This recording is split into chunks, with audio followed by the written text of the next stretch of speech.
दैनिक आहार है वचन का प्यारा उपहार।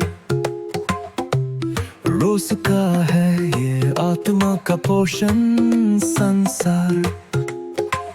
हर शब्द में छुपी है ईश्वर की पुकार। आओ सुनो समझो जीवन में लाओ प्यार।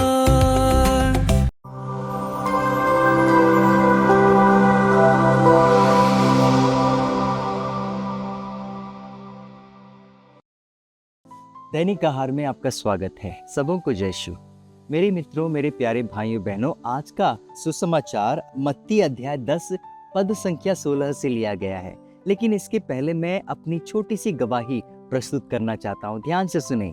कई साल पहले की बात है। मैं ब्रदर हुआ करता था, सेमिनरी में मैं पढ़ाई कर रहा था। किसी कारणवश मुझे गोवा से मुंबई सफर करना पड़ा और मैं ट्रेन में अकेला था। जब भी मैं ट्रेन में होता हूँ तो मेरे हाथ में बाइबल होता है और रोजरी भी होती है। तो मैं अकेला ट्रेन में बाइबल पढ़ रहा था।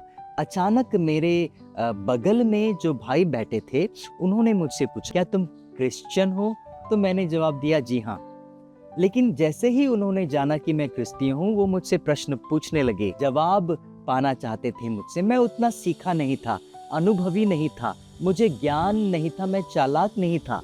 लेकिन उन्होंने मेरा मजाक उड़ाना शुरू कर दिया, मेरे धर्म का मजाक उड़ाना शुरू कर दिया और मुझसे ऐसे ऐसे प्रश्न पूछे जिसका जवाब ही मेरे पास नहीं था। और मैं तो ये कहूँगा कि उन्होंने मुझे हाथ तो नहीं लगाया, लेकिन मुझे मानसिक रूप से प्रताड़ित किया। इतना प्रताड़ित किया कि मैं कहीं जा भी नहीं पाता था और मेरे आंख में आंसू आ गए। मेरे मित्रों, मेरी ये छोटी सी घटना शायद आपके लिए छोटी सी होगी, लेकिन आपके जीवन में भी शायद इसी तरह की घटना हुई होगी जो मुझसे, मेरे अनुभव से काफी बड़ी होगी। लेकिन आज इसी के विषय में प्रभु यीशु कुछ कहते हैं। आप ध्यान से सुने। आज का जो सुसमाचार है मत्ती अध्याय 10 पद संख्या 16 से 23 तक से लिया गया है। प्रभु क्या कहते हैं? ध्यान से सुने। प्रभु कहते हैं, मेरे कारण लोग तुमसे बैर करेंगे, मेरे कारण लोग तुमसे बैर करेंगे, अदालतों के हवाले तुम्हें कर दिया जाएगा, सभागृह में तुम्हें कोड़े लगाए जाएंगे, राजाओं के सामने तुम्हें पेश किया जाएगा। अरे, अपने परिवार में ही ऐसा ही होगा। प्रभु कहते हैं कि तुम्हारा खुद का भाई तुम्हारे विरुद्ध हो जाएगा, एक भाई दूसरे भाई की जान के पीछे पड़ जाएगा। इतना ही नहीं, पिता पुत्रों के विरुद्ध हो जाएगा, पुत्र माता पिता के विरुद्ध हो जाएगा और उन्हें मार डाला जाएगा। प्रभु का वचन ऐसा कहता है।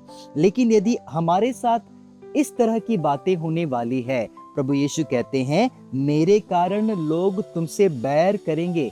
लेकिन यदि ऐसा अनुभव हमारे जीवन में होगा तो हमारा रवैया कैसा होना चाहिए, वो बात आज प्रभु यीशु बताते हैं और वो बेहद ही महत्वपूर्ण है।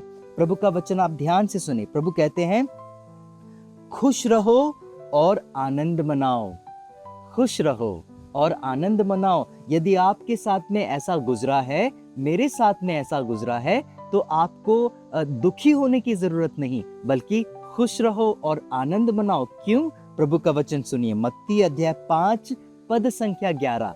प्रभु कहते हैं, धन्य हो तुम जब लोग मेरे कारण तुम्हारा अपमान करते हैं, तुम पर अत्याचार करते हैं, हर तरह की झूठे दोष लगाते हैं। खुश रहो और आनंद मनाओ। क्यों खुश होना है? क्योंकि स्वर्ग में तुम्हें महान पुरस्कार प्राप्त होगा। मेरे मित्रों, मेरे प्यारे भाई बहनों, आज संत पौलुस हमें एक बेहद ही महत्वपूर्ण सीख दे रहे हैं।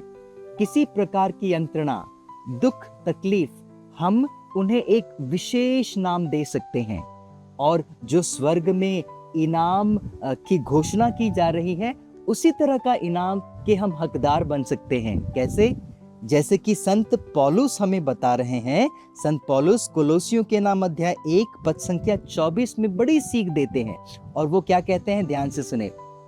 प्रभु का वचन कहता है, इस समय मैं आप लोगों के लिए जो भी कष्ट पाता हूँ, जो भी कष्ट का मतलब क्या होता है? जितनी बार उन्हें पत्थरों से मारा गया, जितनी बार उन पर कोड़े लगाए गए, उनकी बात करते हैं और कहते हैं कि मैंने जो आप लोगों के लिए कष्ट पाई है, उनके कारण मैं बेहद प्रसन्न हूँ। क्यों प्रसन्न हूँ? मसीह ने अपने शरीर अर्थात कलीसिया के लिए जो भी दुख सहा है, जो भी दुख भोगा है, उसमें जो कमी रह गई है, मैं उसे अपने जीवन में पूरा कर रहा हूँ, अपने शरीर में पूरा कर रहा हूँ। मात्र यही करना है आपको, और इसे कहते हैं मुक्तिदायी दुख। मुक्तिदायी दुख, वह दुख जो आपको और अन्य लोगों को मुक्ति दे सके, ऐसा दुख। अपने दुखों को मुक्तिदायी दुख का नाम दे, जैसा कि संत पौलुस हमें सिखा रहे हैं। आपके जीवन में जो भी दुख आता है, चाहे बीमारी हो, चाहे गरीबी हो, चाहे लाचारी हो, या किसी भी प्रकार के दुख अगर आपके जीवन में आ रहे हैं, तो आपको मात्र यही काम करना है। आपको अपनी इच्छा से उन दुखों को प्रभु यीशु के दुख से जोड़ना है और प्रभु यीशु के दुख के साथ उसे ईश्वर को समर्पित कर देना है। इससे क्या होगा?